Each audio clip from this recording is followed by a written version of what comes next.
Hello and welcome to Two Girls in a Pod. I'm Sharon. I'm Christy. Hope all of you are doing well. It's kind of a little cool day here, overcast and a little not our normal nice weather. It's starting to look like fall, and this morning when I went out, it felt a little wintry. So I don't know. Hopefully wherever you guys are at, you have sunshine and a beautiful day.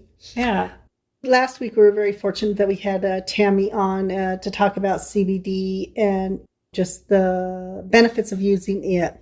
So we thought, what can we do? Because we wanted to kind of keep on that theme, but more look at some of the more holistic things that people can do. Once again, not to say anything against pharmaceuticals, but I think it can be a partnership. And sometimes I just get people in my office who just absolutely don't want to do a medication. I'm not one to push that. So one of the things that I use that's a little more holistic, it's not a medication, is called an alpha stim. And what it does is it just attaches to your earlobes and we send a small current through it. It has been such a godsend to a lot of my clients who have anxiety, depression, PTSD, and insomnia. But what's really cool about it is it just slows the brain down.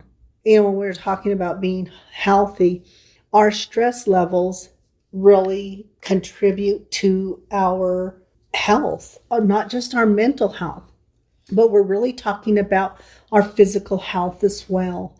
And, you know, like a lot of people don't understand that, you know, we talk about serotonin and, you know, if anybody out there has been on an antidepressant, we're looking at the serotonin levels. And so one of the best ways that I've ever been able to describe this to people, because this is important, because this is going to go into gut health, is that it's hard for people, you know, a neurotransmitter fires. Okay, and when it fires, it sends a message. But sometimes people can't picture a misfire.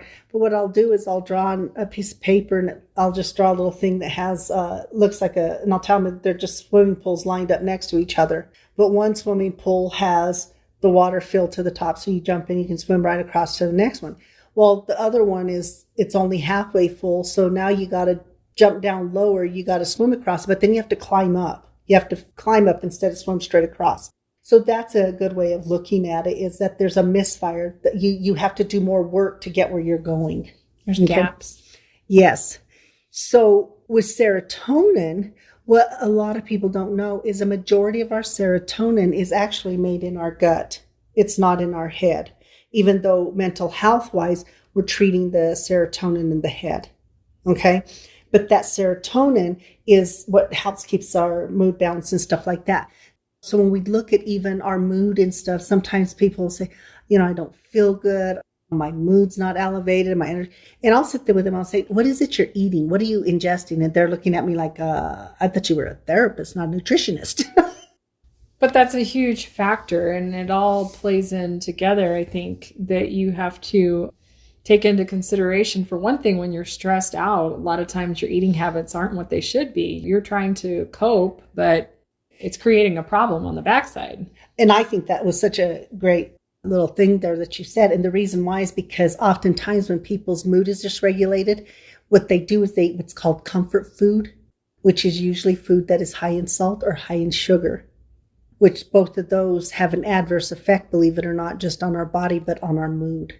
I think so much of the time we're just busy thinking about what we like or what we don't like as far as taste. We're only thinking about our taste buds, but we're not really looking at, there's literally, I think, like a chemical impact with the things that you're putting in your body and how it affects your mood and your levels in all aspects. Oh, absolutely. And I think that's what's really interesting, is that we're not mindful. And, you know, often we talk about mindfulness, we talk about meditation. And the reason we do is because slowing all that down then gives us the ability to have an awareness of what's going on internally and outside of us. Why are we making the decisions that we're making? How can I change that? But if I'm all muddled in my head, nothing's going to make sense. I think that we don't pay attention. We don't realize how much we do on autopilot. I mean, they'll tell you, even like when people say about going through the different bariatric surgeries and things like that you do, a lot of times what they'll do is have you journal what it is that you eat in a day. And I don't know how many people will sit down and think, what did I eat today? And not have a clue, really. They can't recall everything that they ate. So, I mean, I can understand why they have you do something like that, because it makes you slow down and actually pay attention to what you're putting in your body. I think that triggered a thing with me. If you don't know, we watched The Golden Girls. It's the one where Sophia gets sick and she thinks she's having a heart attack. And, the doctor comes, well, what did you eat today? Oh, I ate not very much. And then they all start talking about, oh, well, you ate a little of this, you ate a little of this, a little fettuccine, a little this, a little the milk duds. And then the doctors are like, oh my God, I'm surviving. Like, I'm surprised you're still here. Because once again, it's that mindless stuff that we do. We'll take a handful here, we'll take a handful here. And now, you think, oh, well, I didn't eat much, but, then you write it all out and you just ate 3 pounds of food. That's why they tell you don't take the bag of chips to the couch and watch TV, because you're putting in more than you realize. Exactly. That's why there are certain things you don't do when you're eating, because it becomes that mindless eating. Okay. And not to say, if it's Friday night and you're watching a movie and popcorn or whatever, that's not what this is about. It's about having more of an awareness. I think the thing is, hopefully on this podcast, it's just helping people to have an awareness to things and to understand that there are alternatives. And if you're not conventional or Western medicine, if you want to do more of the Eastern medicine or that, then, whatever's going to work for you to help you be the most healthy version of you. But in order to be the most healthy version of you, you have to be able to step outside of yourself, kind of to look at yourself and say, where is it that I'm struggling? Or what is it that would make me more healthy and stuff? Okay. And so that's kind of what we're going to talk about today, is kind of that thing of how do we get the gut healthy? Because once again, that's where our serotonin is. But not just that, we have such a high level of leaky gut going on in the United States. I don't know about around the world. Maybe it is. And one of the things I'm talking about today is I kind of switched some of my therapies. So when I'm doing my trainings now, I'm really doing it more on that kind of more holistic thing of around foods that we eat. What is beneficial to us? What are some of the things that we can eat or do that's going to help our mental health? Not just our mental health, but also our physical health. Mm-hmm. Because, I tell people, when you come into my office, you're not one-dimensional. Right. So when you come into my office, I'm looking at your physical health as well. Your physical health and your mental health, that's a partnership. And it has to be a healthy partnership, because oftentimes if I'm not mentally healthy, then I'm ingesting foods or things into me that is also making me physically not healthy, and vice versa. So, sometimes we don't realize the stuff we're ingesting is impacting our mental health. So really looking at that partnership and how do we make it a healthy one? Right. Because I'm telling you right now, we have a lot of unhealthy relationships between what we're ingesting and what's going on in our head and how we're using those things. It's no different than somebody using a substance because they're treating a mental health issue. Oftentimes people are using food to treat a mental health issue. And we just get so stressed. Sometimes we get so stressed we're not eating, which is detrimental to us. Or we're so stressed we're eating all the time, and we're eating, like I said, those unhealthy foods that we call more of our comfort foods in order to help us feel better. So that's kind of what we're talking about today. And we're putting a lot of emphasis on holistic. Not that, like you say, there is a place for Western medicine, and for sure, absolutely, there are people that already have developed conditions that they have to have those medications, and we completely understand that. And I feel like that you can do the research and find where holistic things can come in and help you. I think that's great. There are many reasons to look into holistic. Maybe there's not as many side effects. Maybe it's affordable. It's more affordable. Exactly. So, but I also think even along those lines, there can be a healthy partnership between a pharmaceutical and a holistic. Right. Do you see what I mean? It's not all or nothing. Sometimes you can combine those things, maybe, once again, don't ever do these things on your own. I don't recommend that. Talk with your doctors, talk with a nutritionist, talk with those people, okay? Talk with your mental health professional if they have some of the background in more of the foods that we eat and stuff like that. Once again, it just happens to be something that I thought about 4 years ago. This sounds pretty interesting. I think I'm going to do it. So for the last 4 years, my trainings for my continuing in ed have been around this area. And mindfulness. It's more of those things that we can do. Meditation. How does meditation help us calm the mind? But it doesn't just calm the mind. It also works with the body. because meditation will help lower blood pressure. Meditation, when it calms it, it's reducing the stress levels. Stress, once again, it rears its ugly head in our physical when we least expect it. Yoga is really good because it's working the heart too. And people say, how's yoga working the heart? Y'all ain't done the right yoga. Some of those poses are, yeah. But the thing is that yoga also helps with that. And it was really interesting because years ago, somebody was talking to me and they said the husband had started doing yoga because the wife was doing it. Yoga. And then he started doing it and he really liked it. Well, he goes into the doctor and he has a heart condition. It turns out he has like a mild heart attack. Well, the doctor said, well, this is pretty mild because they had a little bit of heart issues anyway. And so the wife, do yoga, that kind of thing. And he's like, yeah, whatever. But what it was is the doctor said that it told him that he thinks the yoga was what really helped with that too. Mm-hmm. And so that was like this person telling me the story that was a firsthand account of somebody. So that was kind of cool. We're talking about the whole entire person. We're not talking about like one part is separate from the other part because we're all one being. So that's kind of a cool thing. And, one of the things that's kind of cool is that we do a lot of this. So some of the stuff we talk about is stuff that we actually do. I use natural honey grown, local honeys to help with my allergies. And I've shown improvement with it. I use acupuncture, which is also an alternative to the conventional stuff. I started doing acupuncture for my allergies. And the more consistent I was, my allergies improved tremendously. And I was no longer having to do my Zyrtec at night and stuff like that. So those are things too. So acupuncture is another big thing that really helps keeping us well balanced, I guess is the word, or whatever you want to use. But that's what we're talking about. When we're talking about that, we're not just talking about foods and stuff like that, but there's so many holistic stuff, getting massages.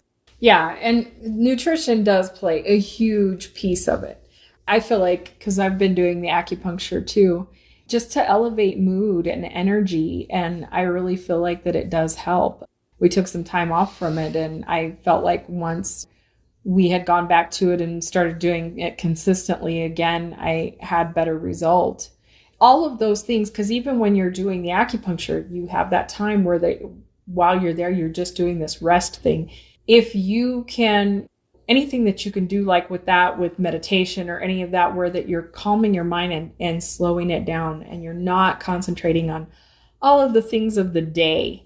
And there are different types of meditation. We've talked about that. We talk about meditation a lot, but it just has such great benefits. And it's interesting because it even says, because we do a guided one where that they talk about if you do this practice or something similar, at least 10 minutes a day. I mean, that's not a lot of time. You will start to see positive effects in your life. And you do, because somehow it slows down the mind so that you're able to concentrate better. You're able to be more mindful of what's going in your mouth when you're eating and just things like that. So it really does help set the pace for, I feel like, a more balanced life.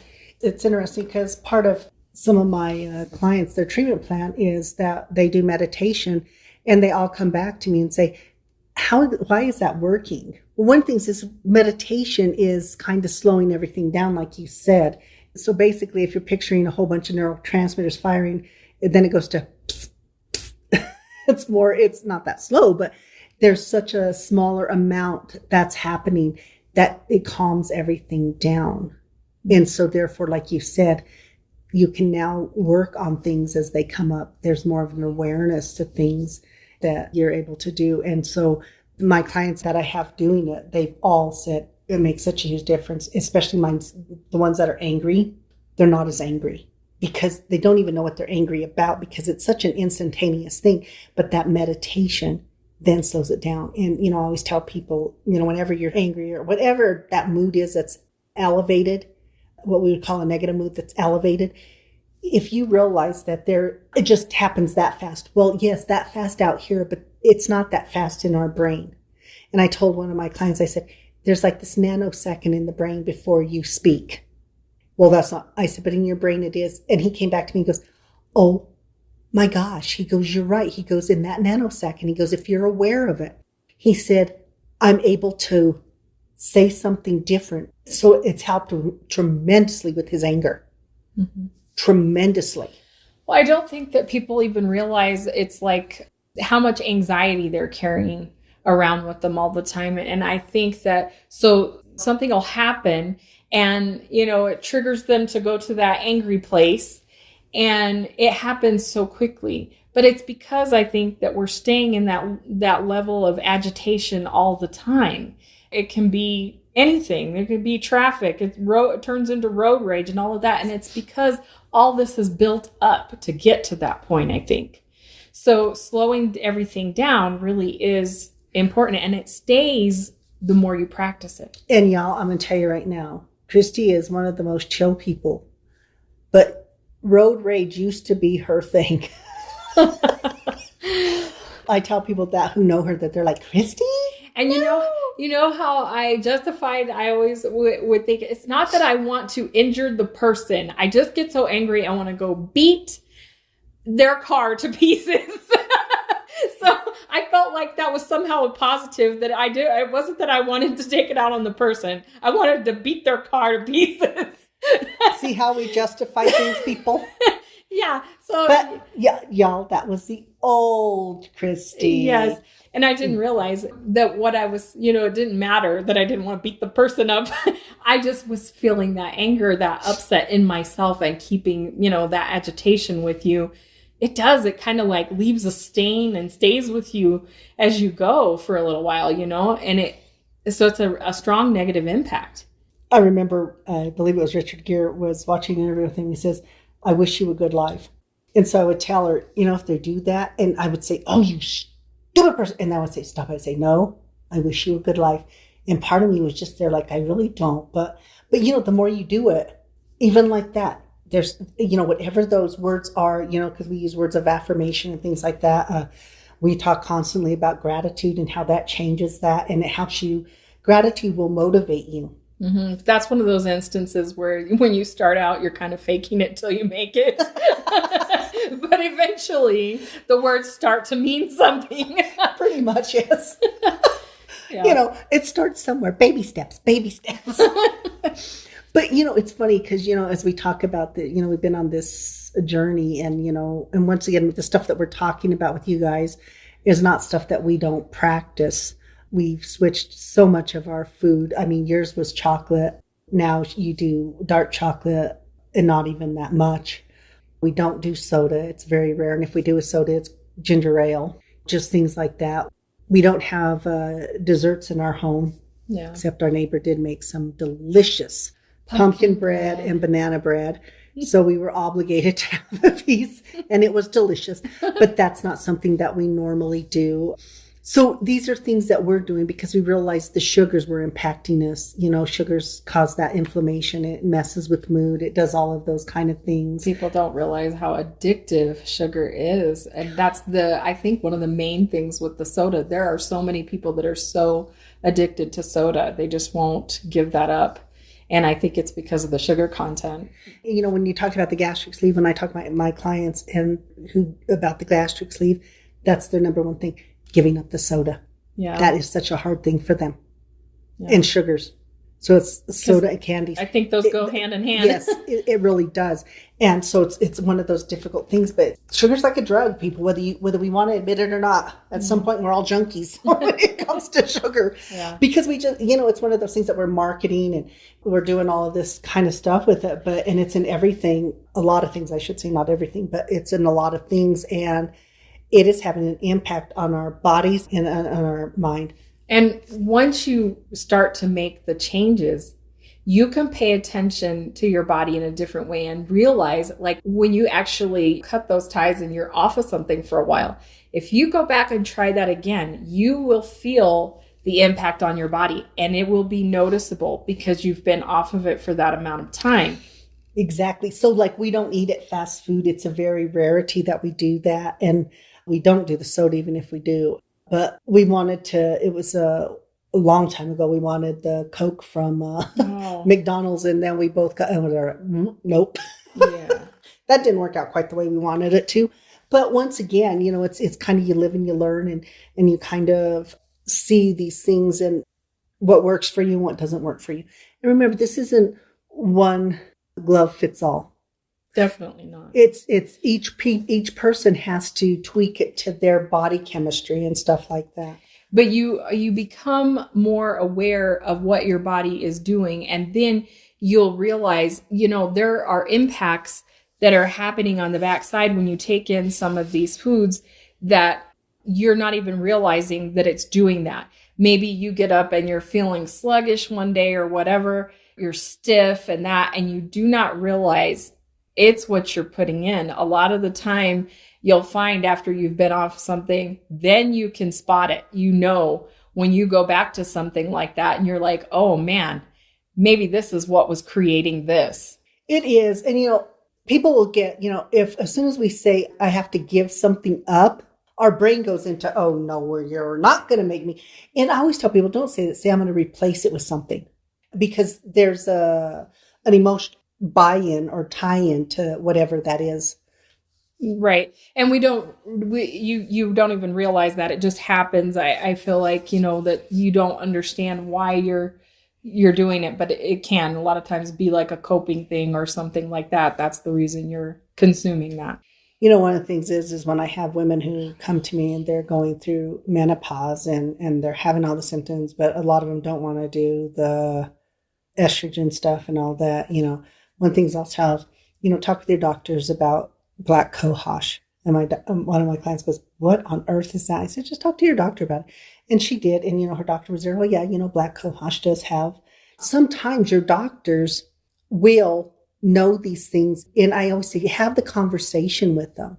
And sometimes we have gotten really beneficial information from just even contacting a pharmacist, because they're very knowledgeable about the medications. A lot of times, the doctors, they've been informed that these medications treat certain things, but a lot of times your pharmacist will have even more in-depth information about medications and that. So, and I mean, maybe not all holistic stuff. They may not know, about roots and things like that can help, but they may be able to give you some insight. Yeah. And it doesn't hurt to ask. Right. And so, I think that's kind of an important thing. And, and once again, it's about taking care of our gut, taking care of our mind, taking care of our body, and who we are overall as human beings, and there's just so much information out there, and at least starting the conversation. And once you have that dialogue, talking to other people, doing some research on your own, finding those things that work for you. We're big blueberry, we eat a lot of blueberries. Blueberries are so good for like high blood pressure, things like that. They're one of those super foods. They have antioxidants and all that, for you, fruit is not you've learned. I've had to learn to acquire a taste for fruit. There's, not very many that I grew up eating, and it was never sweet enough for me because I was used to candy and things like that. So fruit just didn't cut it for me. It didn't seem sweet enough. But that is another thing too, is that I have realized over time that your taste buds, they'll change. And there are some things that, people can recognize, oh, I didn't like that when I was a kid, but I love it now. It does happen, and you can kind of acquire a taste for things. Sometimes you just have to continue to try it here and there, and you can acquire a taste for it. And something that you mentioned earlier about replacing things with other things, it's not just about taking away. That's something that a lot of people don't realize too. And we just had a conversation with our friend Kathy, who was saying, her husband does a lot of cooking and uses all these different spices, and people, because they don't grow up with it, they don't know what these spices are used for or that, but you can research that kind of thing, and you can find that you can make foods be really delicious through these different spices, and maybe it's not, having the negative impact that maybe high salt or those kind of things would. Well, particularly because she's vegan, so he really pairs everything, because it's about making it taste authentic and stuff, and he's learning to do that and mix those things so that when you're eating it, he's amazing with his, yeah. We've had his baked goods. Yeah. That's amazing that he does that. And That's really cool and we've tried some of the stuff that he's made and it's, delicious. I know that for me, that would be a struggle because I'm not a cook. I wouldn't be able to, I wouldn't enjoy that the same way, but I do enjoy it when it's made. So yes, we do enjoy Andrew's baking. Yes. Well, we actually had food there too that he had made. So he had some vegan stuff. So yeah. And apparently he really likes it. And that's really cool because then she gets to reap the benefits of it. And when we were working together for the holidays, so do we. So we're always happy about that. So we're going to talk a little bit about some of the things. So I just have a book. It's called Medicinal Plants. It's the ones at home. So just a little bit of information on it. So ginger for dizziness. Ginger is really good anyway, because, a lot of people eat ginger when it comes to digestion. Issues. That's such a huge thing. Of course, you have lemon smell in your Lysols and all that because it's a natural disinfectant as well. And, people use lemon also. They'll drink lemon waters and stuff like that because it's also helps with that weight loss kind of thing. Use it in sore throats. This is other people. I don't do lemon because I'm allergic to lemon. So I don't do lemon. So there's a lot of stuff that has lemon properties that I don't get to do. So I have to find alternatives to those. Yeah, I remember a while back I had like a stomach issue going on. And I remember this lady that I had met, she suggested that I take lemon tea and chamomile tea and mix that together and drink that. And, it really settled my stomach. I was really surprised. But there are things like that you can do. I thought this was interesting. Siberian ginseng is the best remedy to avoid confusion after a long flight because, you get that jet lag. So that's kind of a good thing. Of course, St. John's wort, people use for memory. Mm-hmm. But you have to remember to take it. And ginkgo is another one. Yep. Alfalfa for bones. Garlic. Now, people don't know that garlic is such an amazing thing to add to your foods and stuff because it's about your arteries. We all want good arteries. Why? Because arteries are important to our heart. Yeah. So it's the cardiovascular part of us that garlic is working on. And yes, there are great benefits to it. I feel bad for our friend who's allergic to it, but like you are allergic with the lemon, so you just kind of have to find what works for you. But it's also an antioxidant, antiseptic. So it's got a lot of stuff to it's going to boost your your defenses. Mm-hmm. So that's really cool. And it's also used, believe it or not, in colds. Yeah. Ash for osteoarthritis. And then there's stuff for when you get older, the different things you do for that. For women, soy is really a big thing. I can't do soy either. So, that kind of takes a whole chunk out for me. Then you just find other things that are just as effective for those things. Mm-hmm. Primrose for PMS. We talked a little bit about black cohosh for menopause. Yeah. So, and that has something to do with like the estrogen levels, right? With the yes. Black so cohosh. Soy is kind of like a natural estrogen almost. So it's a little bit different, but yeah, it's really a good thing. Sweet almond oil for stretch marks. So there's just all of these different things, and that's all pregnancy stuff. Chamomile for the colic. So that might explain why it was kind of helpful for you with your stomach. Yeah. Hops for sleep. Horehound is... I'm going to tell you this story. My mom was having a really rough time. She had a cold and she just didn't feel good and her cough was bad. So I knew about horehound and so we made her horehound tea. I want you to know, just so you know, it is horrible. If anybody comes to me and say horehound tea is good, I'm going to say there's something wrong there. It is horrible. Well, my mom drinks some of it and I think she looked at me and says, "Are you sure you're not trying to kill me?" Because it is that bad. But then we found her horehound candy and that really worked. That works as well. So, Not that tasted much better, I don't think, but, Yeah. So there's just so many. Olive oil for high blood pressure. We have a lot of high blood pressure in the United States, but a lot of that is due because we have such a high stress level. So decreasing the stress level is going to help stuff like blood pressure and the heart stuff. And it's just tremendous, but olive oil is really important. Rosemary, is one that helps with hair, so it's a really good thing to help with that. It also, you have to kind of be careful with rosemary, though, because it can raise blood pressure, too. So if somebody has low blood pressure, it's going to raise. And if somebody with high blood pressure, so you don't want to do that. But it's used on the scalp, and it helps with, like I said. Like hair loss? Hair loss, yes. So going off of that premise as well, there's a lot of essential oils that can kind of help promote those things, too.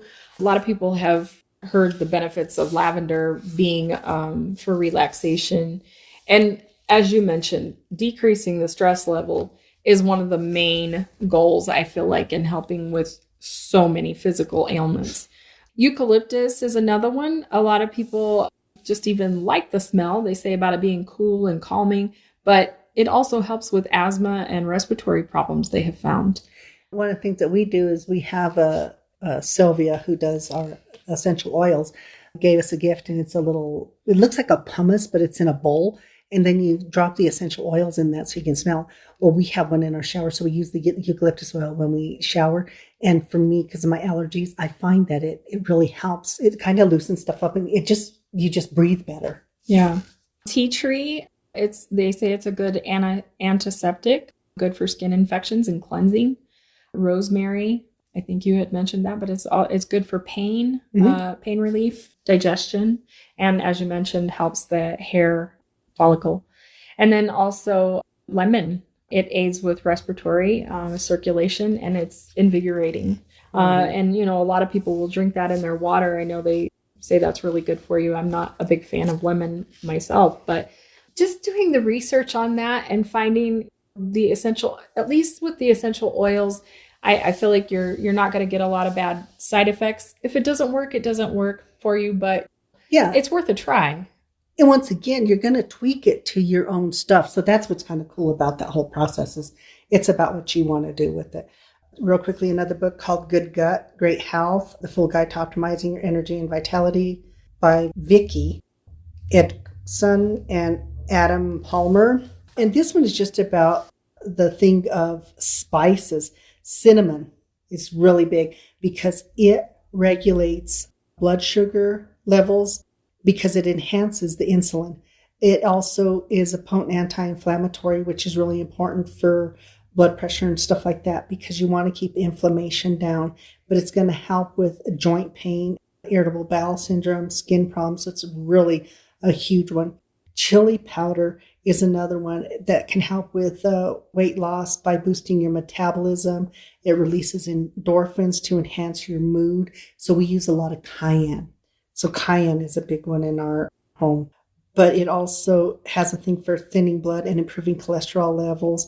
It's an antifungal, antibacterial. It's loaded with antioxidants, cloves, antioxidants, vitamin A, beta carotene, omega-3s. Coriander seeds is vitamin A and C. It's another antioxidant. Fennel seed reduces menstrual cramps and helps regulate hormones. And trust me, for some people, that's important. You want those regulated hormones. Yeah. And it contains flavonoids, which are antioxidants, which removes harmful free radicals from the body, okay? Those harmful free radicals in the body are not good for us. Of course, we talked a little bit about juniper. We're going to skip because I don't do juniper either. You're allergic to a few things. Mustard seeds, anti-inflammatory, good for asthma, colds, arthritis, muscle pain. So, and it contains immune boosting for us.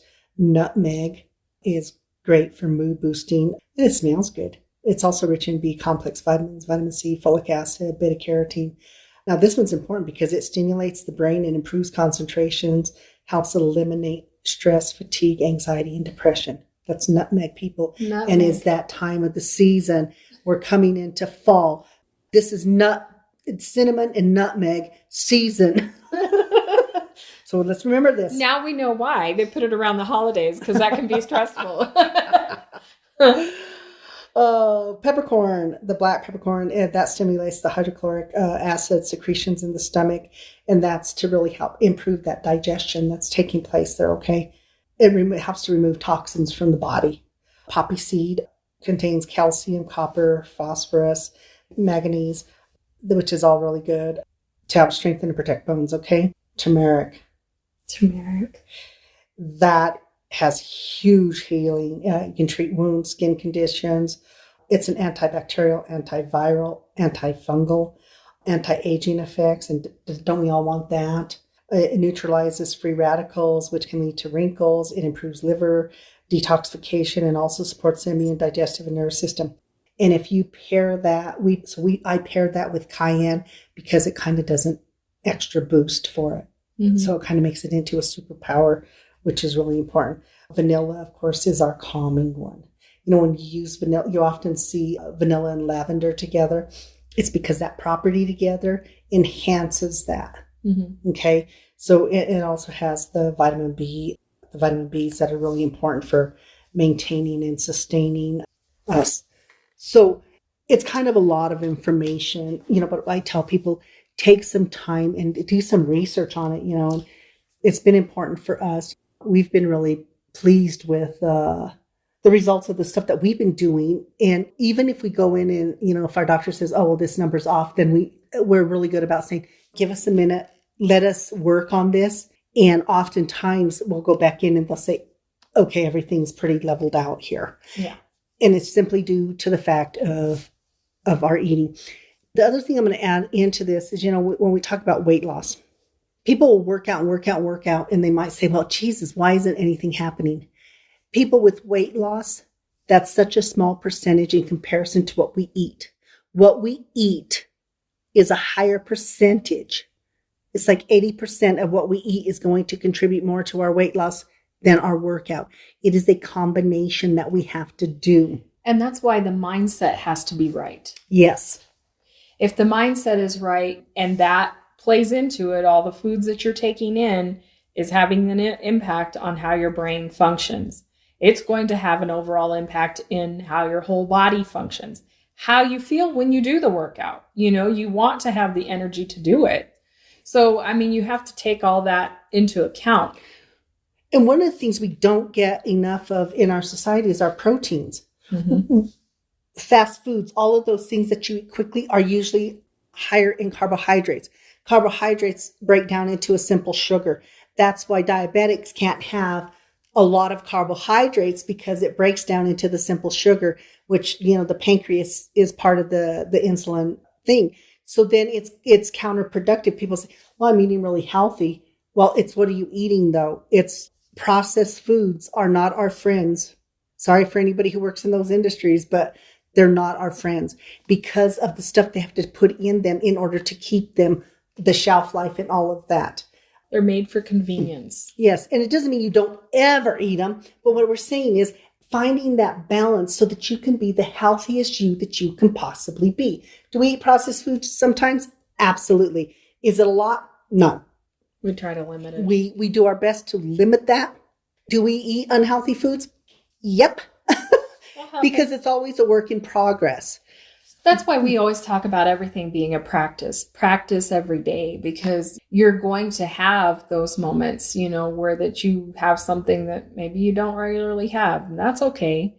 It's the consistency that we have with trying to maintain those healthy habits that it builds over time and helps us in so many ways. Exactly. And I think that's the thing. The biggest thing is, I think, not only the practice, but realizing that any step we're taking, big or small, but those little baby steps eventually add up. And right now I'm fighting an ear infection. And so I'm not able to do my workout, but I am able to get steps. So, I'm anxiously waiting to be off the antibiotic for that, to do that. But instead of just sitting, so, okay, nothing's going to happen, I'm still doing something. So even those little baby steps that keep you with that forward motion. We're talking about the forward motion. That's what's super duper important, is how do we do that forward motion? How do we keep doing even those little things? Because the little things eventually will add up to big things. Okay. Real quickly, the book that I used for the other was Medicinal Plants at Home. And the authors are, I'm going to let Christy do those names. Okay. So Maria Transito, Lopez Luenzo, and Carlotta Mañez Ariso. We'll put these names on our, when we do our hashtags, we'll do a hashtag out to these people. So if you want to know those names and use these, they're really good. They're very easy to follow and stuff like that, and appreciate the books and stuff like that. But it's taking that time, educating ourselves and understanding little things that we do, every little thing that we do. Increasing our water intake is a huge thing too. And a lot of people, I don't like water. Well, some people add lemon to it and stuff like that. Just the little things that we do. It's the life fluid that we need. So doing the research, though, is really important, and understanding, a lot of holistic, you're not going to find the medical research in the same way. I know when I was looking up for essential oils and things like that, the interesting thing with essential oils and that is it's come through the experience of people using it throughout the years that they have found these benefits, because you don't find a lot of, like I say, in medical terms, the benefits of like essential oils and that. They're like, oh, it may work for that, it may not. Finding what works for you is important. And I think the other thing is, even when we were talking to Tammy, one of the things we talked about was, adding the essential oils, like things like frankincense, her product that has the frankincense, I just love the smell of it. But she has one that she actually adds cinnamon too, because once again, she's adding those anti-inflammatories. So it's enhancing the CBD itself. So these combinations working together are really, really important. Look at the things that work for you. Find the things that work for you. Because at the end of the day, it's about what's making us more healthy, mentally, spiritually, physically, all of those things that are really important, that make up the collective of who we are. And as we mentioned, still discussing it with your medical provider, because absolutely there can be medications that you can be on that will not work. That won't work with even all natural holistic things. You still need to find out that information before you try something. And that's what I tell all of my clients that I work with, talk with your doctors about it. And a lot of the doctors, I've had a few who have said, that works perfect. Go on ahead and add that, if they're treating blood pressure. Yeah, go on ahead and add the blueberries with the cinnamon, the turmeric, and, the cayenne turmeric and all those kind of things. The doctor will say, yeah, that will work. It's not going to hurt anything. Right. Doing that consultation, I think, is really, really important. Increasing, be active, whatever that activity is. When I say that, people, it doesn't mean you have to go out and walk 3 miles. If you haven't walked at all and you walk 20 steps more, then you've done 20 steps more. Yeah. Set a new goal each time. You're still having forward motion. But it doesn't have to be a grueling workout that you hate. It could be an activity that you find fun. There are some really great ones out there that you can Google. YouTube can be your friend on this. If you just need if you have 5 or 10 minutes, you say, oh, you know what? I have 10 minutes. Let's find a 10-minute workout that doesn't involve, going to a gym or whatever. We created that here as much as we could because of COVID and all that. So we have our workout stuff here. But the thing is that, do we still have room for improvement? Absolutely. Right.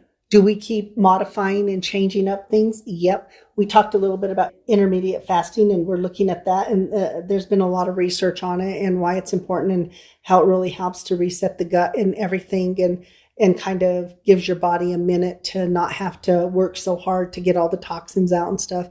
So it's something we're looking at. We'll look at it and see. They talk about it, with weight loss, things like that. So it's little things. You kind of try it out, like you said, practice, and then you figure out, what does this feel like for me? Does it feel too much like I'm working too much or thinking I have some of my clients who sit there and do their macros and all this and that and weigh this and that. And I'm there. And I told my client, I said, no, honey, that ain't for me. Right. I said, I won't do it. Sometimes I'm very limited on my time. So I want to find the things that I can implement very quickly. So this way I know I'm going to do them. That becomes a commitment that I can make. That's one of the reasons, like even when I first started, the whole working out program, the way that I had, I went and looked up, a lot of the most effective things if I was targeting a certain area. I wanted to use the most effective moves that I could because I didn't want to spend forever just walking on a treadmill if, there were things that I could do, that would help out as well. Not that it doesn't help you to do that because you definitely need the cardio. But, you look up what's the most effective things. And maybe if it's a time constraint or whatever, a lot of times online you can find a full body 8-minute workout. Exactly. Like and what you're going to want to do, though, is you don't look at the first thing, because you want to see, is that what you're seeing across the board? Are you seeing that, oh, yeah, everybody's saying this exercise is good for this? If you have one person saying it and everybody else is saying something else, so it does take a little bit of time. But listen, I think this is really important. We deserve, each of us, to invest in ourselves. We have to make ourselves a priority in order for us to really be present in our jobs, and particularly with our families and the people that we love and care about. When we don't take the time to take care of who we are, everything else is going to lack. It is not about being arrogant. It's not about being selfish. It's not about any of those things, vanity, on and on, all those negative words we've always heard about it. You're being selfish or whatever. It is not any of that. Prioritizing who you are will only benefit everybody else around you. Yep.